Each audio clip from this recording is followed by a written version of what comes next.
Hello అండి. అందరికీ 'wife of సూర్య' కథకు స్వాగతం. ఈ కథకు సంబంధించిన మిగిలిన అన్ని పార్ట్స్ కూడా మన ఛానల్లో ప్లేలిస్ట్లో సేవ్ చేయబడి ఉన్నాయండి. ఒకవేళ మీకు ఇంట్రెస్ట్ అయితే కనుక వెళ్ళి చెక్ చేయొచ్చు. మరిక ఆలస్యం చేయకుండా కథలోకి వెళ్దాం. 'Wife of Surya' part 120. Chandu వణుకుతున్న చేతులతో కారు వెనుక సీటు డోరు హ్యాండిల్ పట్టుకుంటుంది. ఇప్పటి వరకు అలాంటి కారులో ఎక్కటం తన కలలో కూడా ఊహించని విషయం. డోర్ తీయగానే లోపల నుండి ఒక అద్భుతమైన పెర్ఫ్యూమ్ స్మెల్ ఆమెను తాకుతుంది. ఆ వాసన తగలగానే చందు ఒక్క క్షణం అక్కడ స్తంభించిపోతుంది. ఈ పెర్ఫ్యూమ్ వాసన ఎక్కడో చూసినట్టు ఉందే, సరిగ్గా సూర్య దగ్గర వచ్చే సువాసనలాగే ఉందే అని మనసులో అనుకుంటుంది. కానీ ఆ ఆలోచనను వెంటనే ప్రక్కన పెట్టి వాన చినుకులు లోపల పడకుండా జాగ్రత్తగా లోపలికి వచ్చి కూర్చుంటుంది. డోర్ నెమ్మదిగా వేస్తుంది. చందు కారెక్కి తన చీర కొంగుతో తల తుడుచుకుంటున్నప్పుడు ఆమె తలలోని మల్లెపూల వాసన కారంతా నిండిపోతుంది. సూర్య ఆ వాసనను పీల్చుకుంటూ ఒక్క క్షణం కళ్ళు మూసుకుంటాడు. ఆ వాసన అతన్ని 5 ఏళ్ల వెనక్కి తీసుకువెళ్తుంది. తన గదిలో తన ప్రక్కన చందు ఉన్నట్టే అతనికి అనిపిస్తుంది. సూర్య తన కళ్ళద్దాల చాటు నుండి వెనుక అద్దంలో చందుని చూస్తుంటాడు. వర్షానికి తడిసిన ఆమె ముఖం, వణుకుతున్న పెదవులు చూస్తుంటే అతనికి కారు ఆపేసి తన కోటు తీసి ఆమెకు కప్పాలని, ఆమె చేతులను పట్టుకుని ఓదార్చాలని ఉంటుంది. కానీ తను సూర్యాని అని తెలిస్తే ఆమె ఎక్కడ దూరం అవుతుందో అన్న భయం అతన్ని కట్టిపడేస్తుంది. చందు, ఎంత దగ్గరగా ఉన్నావు. చెయ్యి చాపితే నిన్ను తాకగలను. ఒక్క మాట చెబితే నా గుండెల్లో దాచుకోగలను. కానీ మన మధ్య ఈ నిశ్శబ్దం, ఈ అపరిచితత్వం గోడలా నిలబడి ఉన్నాయి అని మనసులో అనుకుంటాడు. చందు కారులో కూర్చున్న వెంటనే డ్రైవింగ్ సీట్లో ఉన్న వ్యక్తి ఎవరో చూడాలని చందుకి కుతూహలం కలుగుతుంది. ఆమె చూపు మెల్లగా ముందున్న అద్దం వైపుకు వెళ్తుంది. సూర్య అప్పటికే తన ఉడి క్యాప్ను సరి చేసుకుని ముఖం కనపడకుండా ఒక ప్రక్కకు వంగి స్టీరింగ్ పట్టుకుంటాడు. చీకటిగా ఉండటం, వాన చినుకులు అద్దం మీద ఉండటంతో ఆమెకు కేవలం అతని ఆకారం మాత్రమే కనిపిస్తుంది. చందు సీటు అంచున ఒదిగి కూర్చుని రాఘవయ్య గారి వైపు తిరిగి చాలా తక్కువ గొంతుతో, సారీ సార్, నా వల్ల కారు సీట్లు అన్నీ తడిసిపోతున్నాయి. ఎండీ గారికి ఇబ్బందిగా ఉంటుందేమో అంటుంది. అదేం లేదమ్మా, నువ్వు ప్రశాంతంగా కూర్చో. సార్ చాలా మంచివారు, అలా ఏం అనుకోరులే అంటారు రాఘవయ్య గారు. ఆమె అన్నది చాలా చిన్నగా అయినా సూర్య మనసు మొత్తం ఆమె మీదే ఉండటంతో ఆ మాటలు అతనికి స్పష్టంగా వినిపిస్తాయి. ఆ మాట వినగానే సూర్య పెదవుల మీద ఒక అందమైన చిరునవ్వు విరుస్తుంది. చందు, నువ్వు అస్సలు మారలేదు. అప్పుడు కూడా ఇంతే. నా చిన్న వస్తువు ఏదైనా పాడవుతే నువ్వు ఎంతో కంగారు పడిపోయేదానివి. ఈ కారు, ఈ ఆస్తి, ఈ హోదా, ఇవన్నీ నీ ముందు ఎంత చందు. నీ కాలి గోటికి కూడా సరిపోవు. నా ప్రాణానికే లోటు వచ్చిందని నేను బాధపడుతుంటే నువ్వు ఈ సీట్ల గురించి ఆలోచిస్తున్నావా? ఎంత అమాయకురాలివి అని తన మనసులో అనుకుంటాడు.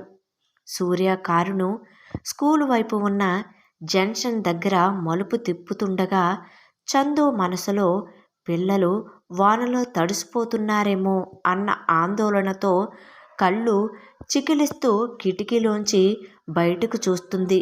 సరిగ్గా అదే సమయంలో ఆమె ఫోన్ మోగుతుంది. బ్యాగ్లో ఉన్న ఫోన్ తీసి చూసేసరికి గాయత్రి కాలింగ్ అని ఉంటుంది. హలో గాయత్రి, నేను ఇప్పుడే స్కూలుకి వస్తున్నాను. పిల్లలు అని చందు అంటుండగా గాయత్రి అటువైపు నుండి నవ్వుతూ, కంగారు పడకు చందు. వాన మొదలవ్వగానే స్కూలు అయ్యిన వెంటనే నాతో పాటుగా పిల్లలను ఇద్దరిని మా ఇంటికి తీసుకువచ్చేశాను. వాళ్ళు ఇప్పుడు మా ఇంట్లోనే ఉన్నారు. హాయిగా వేడివేడి పకోడీలు తింటున్నారు. నువ్వు ప్రశాంతంగా రా అంటుంది. చందు ఊపిరి పీల్చుకుంటూ, అబ్బా! ఎంత మంచి వార్త చెప్పావు గాయత్రి. చాలా థ్యాంక్స్. నేను కూడా మా ఆఫీస్ ఎం అని చెబుతూ ఆగిపోయి సూర్య వైపు, రాఘవయ్య గారి వైపు చూస్తూ చిన్నగా వాయిస్ తగ్గించి, నేను కూడా దగ్గరలోనే ఉన్నాను. నేను నేరుగా ఇంటికే వచ్చేస్తాను అంటుంది. చందు ఫోన్ పెట్టేసి ఎంతో సంతోషంగా రాఘవయ్య గారి వైపు చూస్తుంది. సార్, మా ఫ్రెండ్ పిల్లల్ని ఇప్పటికే తీసుకువెళ్ళిందట సార్. ఇక స్కూలుకి వెళ్ళక్కర్లేదు. నేరుగా మా ఇంటికి వెళ్ళిపోవచ్చు అంటుంది. రాఘవయ్య గారు సూర్య వైపు చూస్తారు. సూర్య అప్పటికే ఆ సంభాషణ అంతా వింటాడు. చందు పిల్లలు క్షేమంగా ఉన్నారని తెలిసి అతను కూడా మనసులో హమ్మయ్యా అనుకుంటాడు. ఇంతకు ముందు నవీన్, గాయత్రిలు చందు ఎక్కడ ఉంటుందో చెప్పటంతో సూర్యకి చందు ఇంటి అడ్రస్ కంటతా వచ్చు. కానీ తనే నేరుగా వెళ్తే అనుమానం వస్తుందని ఆగుతాడు. సార్, విన్నారు కదా, చంద్రికని నేరుగా తన ఇంటి దగ్గరే డ్రాప్ చేద్దాం. ఆ అడ్రస్ నేను చెప్తాను అంటారు రాఘవయ్య గారు. సూర్య వెంటనే కారు స్టీరింగ్ను మళ్లించి స్కూల్ వైపు వెళ్ళవలసిన కారును చందు ఉండే కాలనీ వైపు మళ్లిస్తాడు. చందు మనసులో మళ్ళీ ఒక చిన్న ఆందోళన మొదలవుతుంది. అదేంటి, నేను అడ్రస్ ఇంకా చెప్పకముందే ఈయన కారును కరెక్ట్గా మా ఏరియా వైపు ఎలా తిప్పారు? ఒకవేళ రాఘవయ్య గారు సైగ చేశారేమోలే అనుకుంటుంది. చందు ఇంటి వైపు కారు వెళ్తుండగా రాఘవయ్య గారి ఇంటి జంక్షన్ వస్తుంది. వర్షం కొంచెం నెమ్మదించింది. కానీ ఇంకా చిన్నగా చినుకులు పడుతూనే ఉంటాయి. సార్, ఇక్కడ ఆపండి సార్. మా ఇల్లు ఈ సందులోనే. నేను ఇక్కడ దిగిపోతాను అంటారు రాఘవయ్య గారు. సూర్య తల ఊపి నెమ్మదిగా కారు ఆపుతాడు. చాలా థ్యాంక్స్ సార్. అమ్మ చంద్రిక, జాగ్రత్తగా వెళ్ళు. సార్ నిన్ను మీ ఇంటి దగ్గర డ్రాప్ చేస్తారు అంటారు రాఘవయ్య గారు. ఆ మాట వినిన చందు ఒక్కసారిగా కంగారు పడుతుంది. ఇప్పటిదాకా రాఘవయ్య గారు మధ్యలో ఉన్నారు కాబట్టి ఆమెకు ఒక ధైర్యంగా ఉంది. ఇప్పుడు సార్తో ఒంటరిగా కారులో ఉండాలంటే ఆమెకు చాలా భయంగా, మొహమాటంగా అనిపిస్తుంది. ఆమె వెంటనే తేరుకుని, అయ్యో పర్వాలేదు రాఘవయ్య గారు, మీరు వెళ్తే నేను కూడా ఇక్కడే దిగి ఆటో చూసుకుంటాను. సార్ను మళ్ళీ ఇబ్బంది పెట్టడం ఎందుకు అంటుంది. అదేం కుదరదమ్మా. సార్ నిన్ను ఇంటి దగ్గర దింపుతామంటున్నారు కదా. నువ్వు కూర్చో, నేను వస్తాను అంటారు రాఘవయ్య గారు. రాఘవయ్య గారు కారు దిగి డోర్ వేసి లోపలికి కొంచెం వంగి, చాలా థ్యాంక్స్ సార్. ఈ వయసులో ఉన్న నన్ను, ఈ అమ్మాయిని ఇలాంటి వానలో ఆదుకున్నారు. మీరు కేవలం ఎండి గారు కాదు సార్, అంతకన్నా ఎక్కువ ఒక పెద్ద మనిషిలా మా కష్టాన్ని అర్థం చేసుకున్నారు.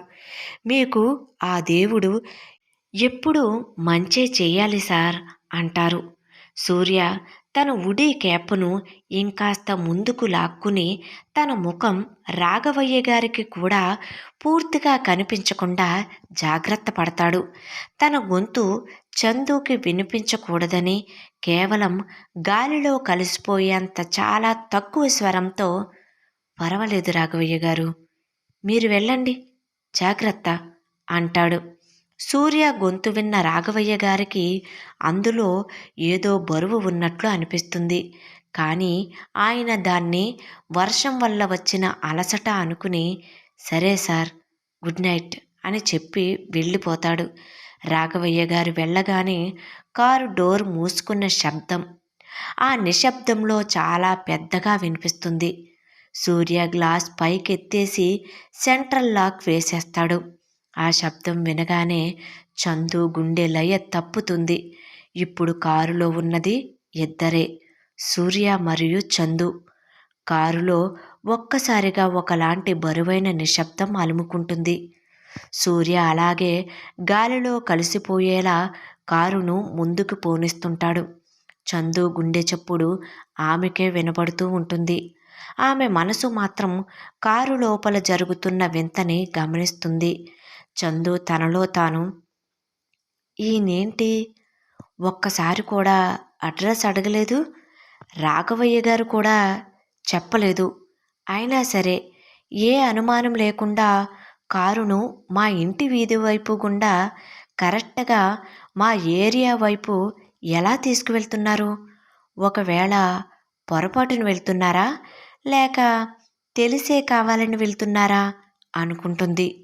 సూర్య కారును ఒక మలుపు తిప్పుతాడు. చందు గుండె వేగం పెరుగుతుంది.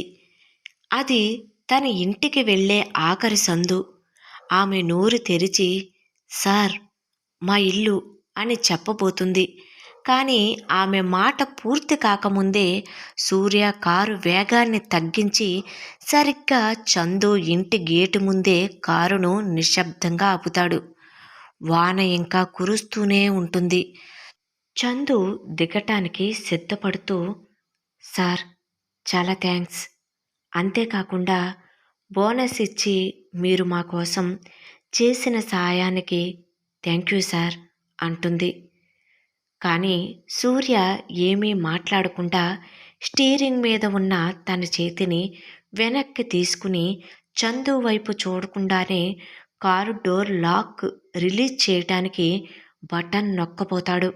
సరిగ్గా అదే సమయంలో చందు తన ఒడిలో ఇంతసేపు ఉన్న హ్యాండ్ బ్యాగ్ను సర్దుకుంటూ ఉండగా అది జారి కింద పడుతుంది. ఆమె దాన్ని అందుకోవటానికి ఒక్కసారిగా ముందుకు వంగుతుంది. అదే సమయంలో సూర్య కూడా ఆమెకు సాయం చేద్దామని సహజ సిద్ధంగా వెనక్కి తిరుగుతాడు. ఆ కదలికలో అతని తలకున్న హుడీ క్యాప్ పక్కకు జారిపోతుంది. సరిగ్గా అప్పుడే బయట మెరిసిన ఒక పెద్ద మెరుపు వెలుతురు కారు అద్దం గుండా సూర్య ముఖం మీద పడుతుంది. ఇంతలో చందు తలెత్తి చూస్తుంది. అంతే, ఆమె కళ్ళు ఒక్కసారిగా స్తంభించిపోతాయి. చందు గొంతు పెగలక సూ సూర్య అని అంటుంది. ఆమె అడిగింది చాలా చిన్నగా అయినప్పటికీ అది సూర్య గుండెను చీల్చినట్టు అనిపిస్తుంది. తన ముఖం బయటపడిందని అర్థమైన సూర్య ఇక దాచుకోలేక నెమ్మదిగా తన తల తిప్పి నేరుగా ఆమె కళ్ళల్లోకి చూస్తాడు. ఆ కళ్ళల్లో ఏళ్ల తరబడి దాచుకున్న ప్రేమ, బాధ, ఆరాటం అన్నీ ఒక్కసారిగా బయటపడతాయి. చందుకి ఒక్క క్షణం ఊపిరి ఆగిపోయినట్టు అనిపిస్తుంది.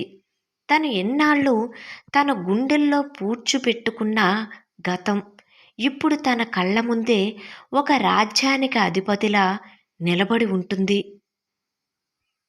వైఫ్ ఆఫ్ సూర్య కథ కొనసాగుతుంది. కథ నచ్చినట్లయితే ప్లీజ్ లైక్ చేయండి. అదేవిధంగా సబ్స్క్రైబ్ చేసుకుని ఎంకరేజ్ చేయవలసిందిగా కోరుకుంటున్నానండి. Thank you.